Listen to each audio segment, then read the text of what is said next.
ইশারা করেন, মুসল্লাগুলো ফিনিশিং হয়ে যায়। এই দৃশ্য আমর দেখে তারপরে তাকে ধরলেন, তুমি এই কাজ কোথা থেকে শিখছো?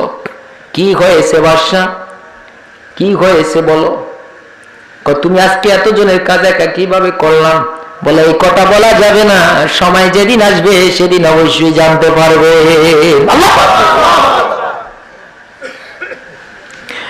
কয়েক কাল ছড়ে গেল।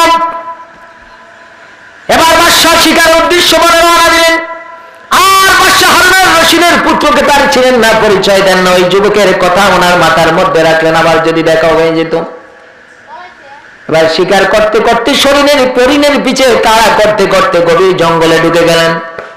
নারে তাকবীর, নারে রিসালাত, পিসা হুজুরের আগমন, শুভেচ্ছার স্বাগতম, নারে তাকবীর, নারে রিসালাত, পিসা কাবার আগমন, শুভেচ্ছার স্বাগতম, নারে তাকবীর, আল্লাহু আকবার। বসেন, আমি শেষ করে দিচ্ছি।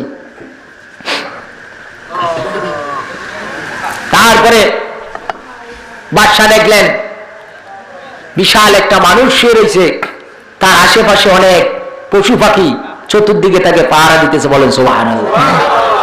বাদশা দ্রুত গোড়া হেঁটে সেখানে গেলেন। যাওয়ার পরে দেখেন এই তো আর কেউ নয়, যেই ছেলে শতে শতে শ্রমিকের কাজ একা করলো, সেই যুবক এখানে শায়িত অবস্থা আছে, শেষ মুহূর্ত। ডাক দিয়ে বললেন, যুবক আমি তো তোমাকে খুঁজতেছি। এবার হারুনের রশিদের পুত্র বলে, আমিও তো আপনাকে খুঁজতেছি। যুবকরে কি চায় তোমার মনে? আমার মনে কিচ্ছু চায় না। আমার দুইটা কাজ যদি আপনি করেন তাহলে আমি আপনার কাছে কৃতজ্ঞ থাকবো। কি কাজ করতে হবে রে যুবক? ও বাদশা, আমার হাতের এই আংটিটা আর আমার মাথার পাশে কোরআন শরীফটা বাদশা হারুনের রশিদের দরবারে পৌঁছাইয়া দিবে।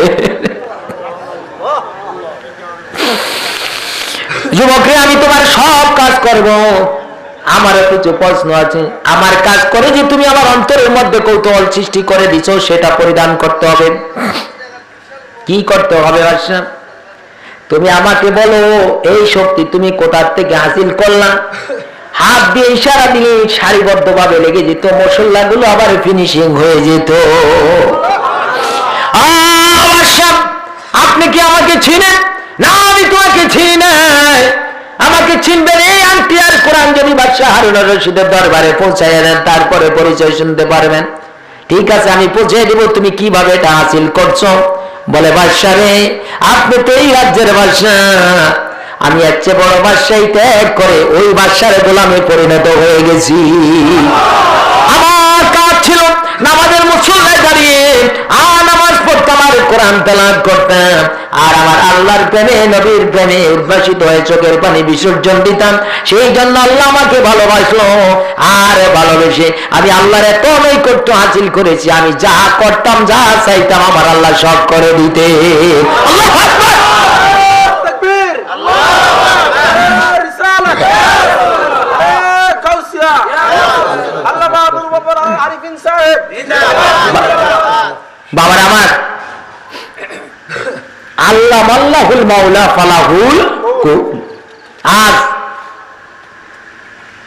শাহ সুফি ফিরে তরিকত হযরতুল আল্লাহ মরহুম হাফেজ সৈয়দ শাহ হুজুরের বাগানের সুগন্ধযুক্ত ফুল এই যে আপনাদের সামনে।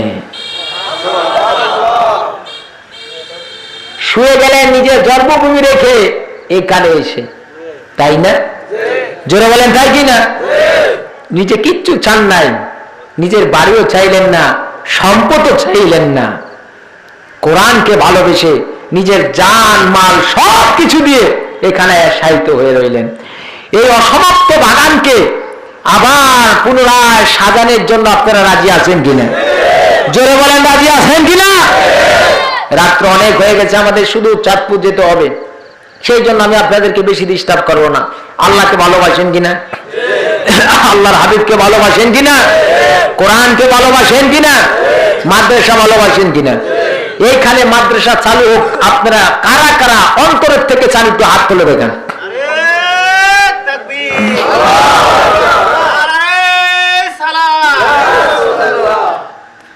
আল্লাহ পাক কবুল করুক। 10-এর বোঝা একের, 10-এর লাঠি একের বোঝা। ভাইয়ের আমার, আমি আপনাদেরকে চিনি নাই অনেককে, কিন্তু আপনারা আমাকে চিনেন। সেই জন্য আমি আপনাদের কাছে আকুল আবেদন করব, মাদ্রাসা চালু হওয়ার আগে যে হুজুর আমি সৈয়দ সাহেব হুজুরকে অনেক ভালোবাসি, আমি মাদ্রাসা চালু করার জন্য আল্লাহর রাস্তে আল্লাহ হাবিবকে এবং কোরআনকে ভালোবেসে, আল্লাহকে ভালোবেসে, মায়া করে সৈয়দ সাহেব হুজুরকে মহব্বত করে ভালোবেসে আমি 500 টাকা দেব, এরকম কে আছেন? যে হুজুর আমি এখন না, প্রয়োজনে লিখে রাখবেন, হুজুর মাদ্রাসা আমি জানুয়ারিতে চালু করলাম, আমি 500 টাকা দিব। আছেন কোনো ভাই? আলহামদুলিল্লাহ। কি নাম? 2 জন 3 জন কাগজ কলম আছে না আপনাদের কাছে? ওইটার পোস্টারটাতে লেখেন না, এটাতে লেখেন, এলান করেন, সাদী জায়গাতে লেখেন। ভাইজান কি নাম? মোহাম্মদ সলেমান সাহেব, আটিয়াতলি গ্রাম, 500 টাকা বলেন। মার খাবা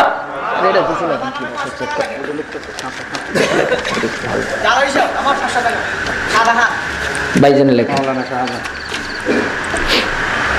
জনাব সলেমান সাহেব 500 টাকা।